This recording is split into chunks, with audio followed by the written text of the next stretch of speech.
Okay, that's a good clap right there. It's another episode of the Uncanny Spirits Club. Welcome, welcome, welcome. And again, I have something that it's not usually what I would get for myself. I've had a few rums in years past, and recently we had the Bumbu not too long ago, which was a bit of a good, solid rum for a cheap price. And we're hitting another one. This one is not mine. It's the bottle is on loan from next door here on the couch. Not like next door in a different house, but it's That'd be weird. she likes a lot of rum. She wanted some rum, and I picked her some rum. So she's been in the rum, as You you can said see. like a lot of rum. That makes me sound like a booze I like a lot of whiskey, and I'm far more booze houndy than you are. hound. So, um, but this is Planteray Stiggins Fancy pineapple rum. It's fancy.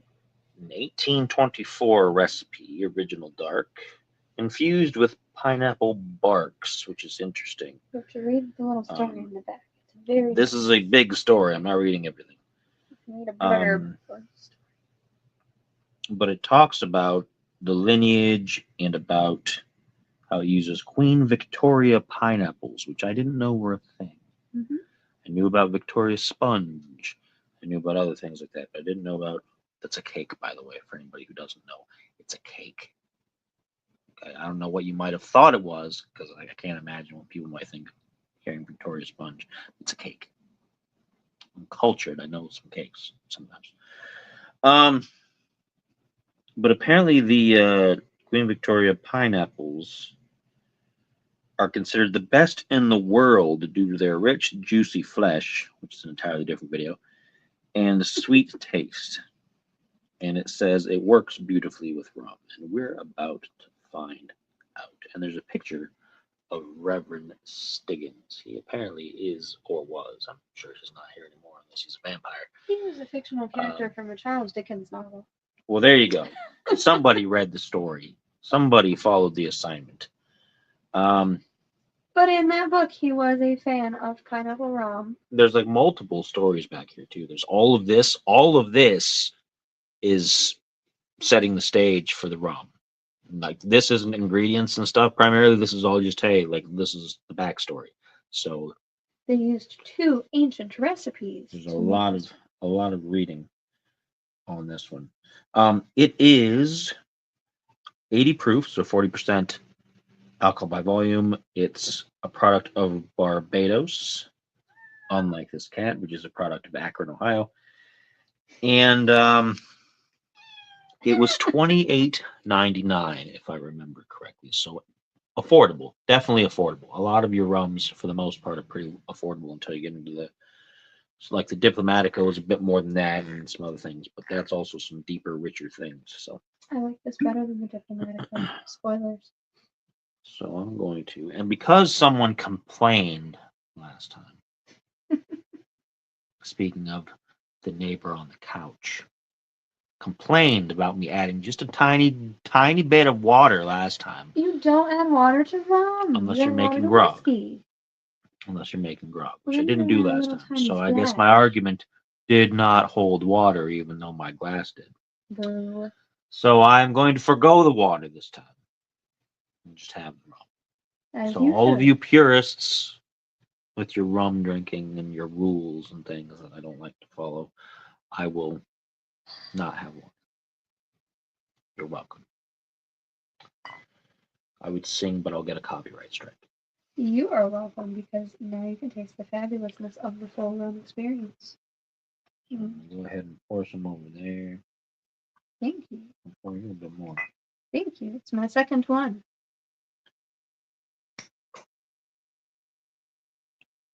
It's got a nice dark color. It's not as dark as things like the Kraken, which is exceptionally dark.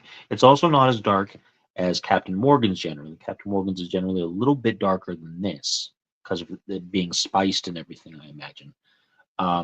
This looks a lot like the color of a nice solid bourbon or a cognac or something like that. So well within that color range there.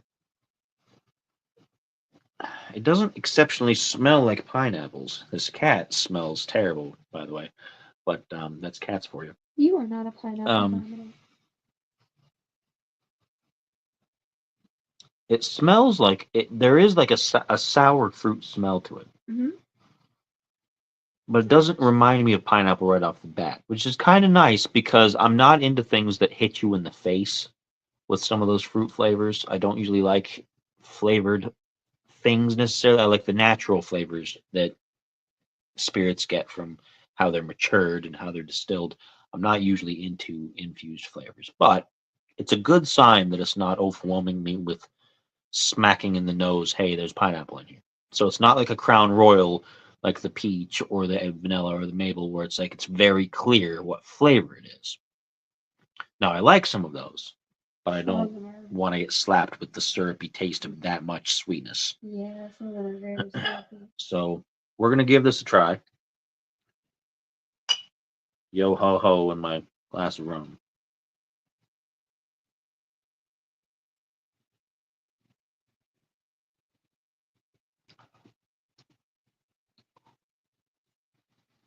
It is very sweet, but it is rum.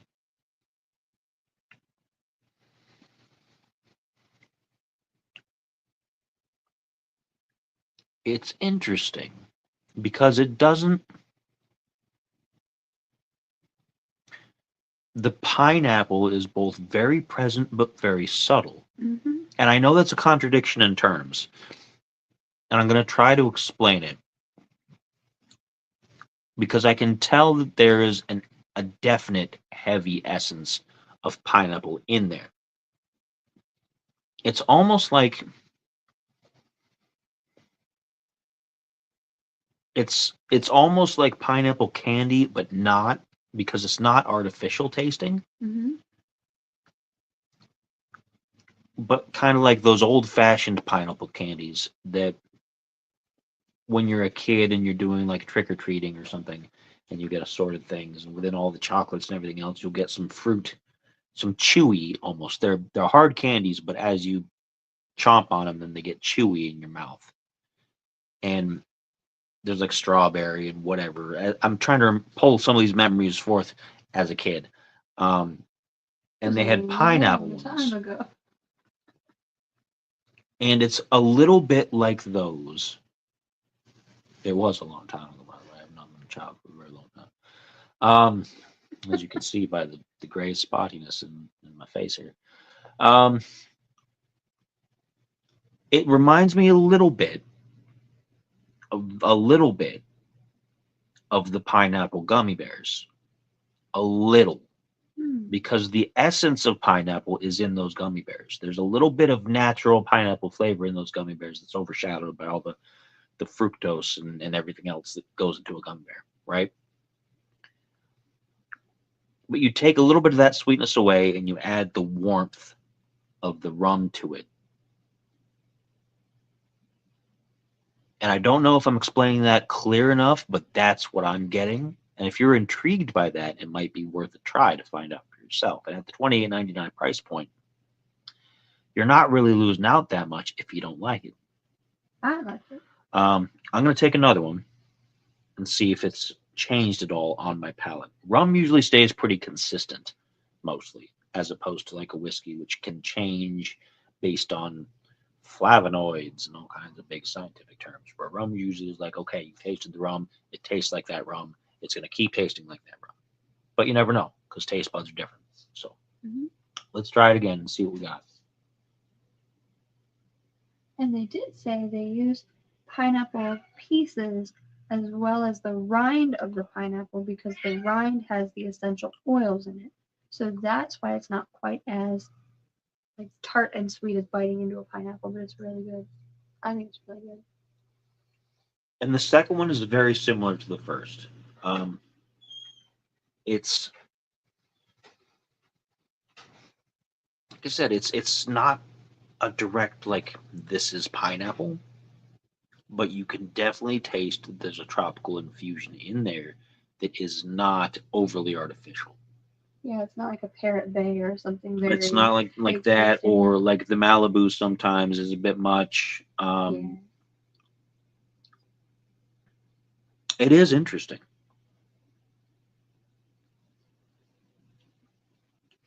I'm undecided. I am positive about it, but I'm undecided on how much I would want to have in a sitting because it is rum and rum's usually sweeter, and I don't like sweeter things generally because they don't sit in my stomach as well. Um, but it isn't bad for $28.99 for being something that's flavored that doesn't immediately turn me off. It's a pretty good showing. I will say that when I take the glass up and I'm ready to take a drink, if I take a sniff out of it right beforehand, the smell isn't bad, but it doesn't match necessarily what I'm drinking, and it throws me off. Mm. I feel like when I smell it, I start to get an expectation for what it's going to taste like, and then when I taste it, it's different. So the smell becomes unpalatable to me. It doesn't smell bad, remember, but the taste of it is interfering with the smell of it, which you get sometimes um, with certain whiskeys as well. I've had whiskeys that smelled absolutely delicious, and then when you taste them, they're not. Yeah. And vice versa. I've had some where the smell was just, it just smells fumey and it's strong. It just smells like alcohol. When you taste it, the taste is fantastic. But as you drink it, you got to be careful not to really inhale it because that fume stuff is going to spoil your taste buds. And this is kind of doing that for me. But not enough where I'd be like, oh, it's kind of gross. I don't like it anymore. It's just, it's distracting, I suppose. So that's kind of a knock against it from me. But overall, it's still a decent rum for being something flavored. I like it. I think there's a huge difference between rum made with pineapples for the sake of having that pineapple essence and rum made to taste of pineapples.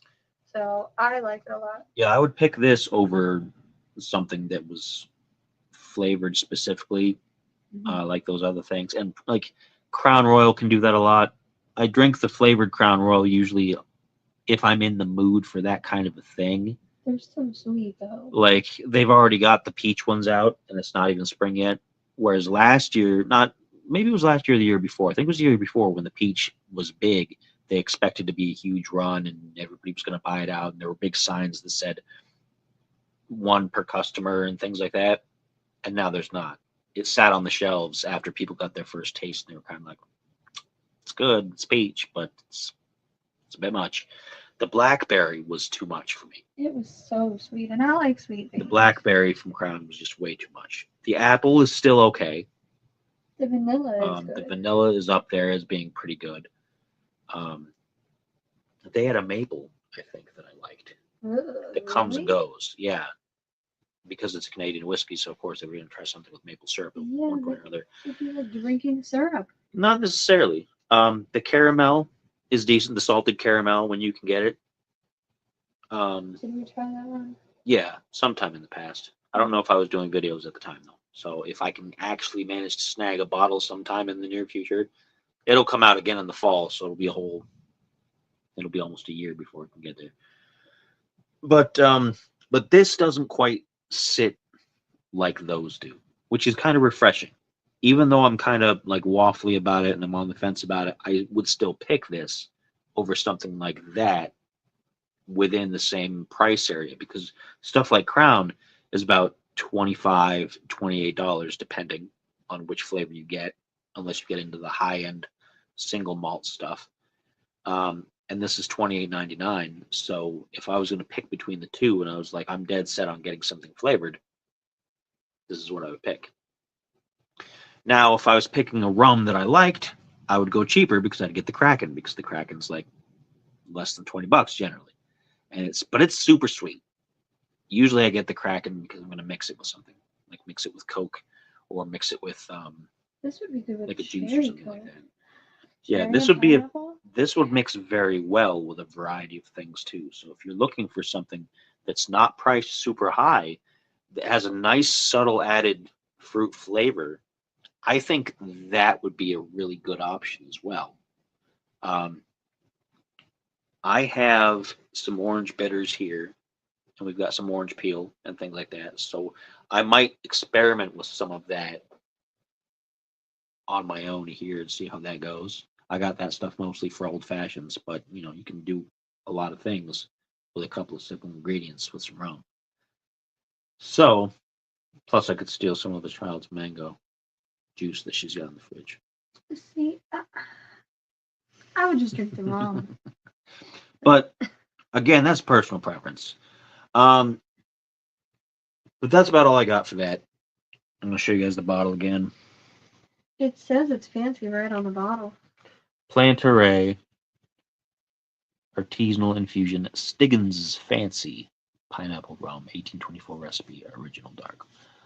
80 proof, still full proof, 40% alcohol, $28.99 at my local grocery store here in Ohio. Your prices, of course, may vary, but and there's a ton of history on the back if you want to learn all about it.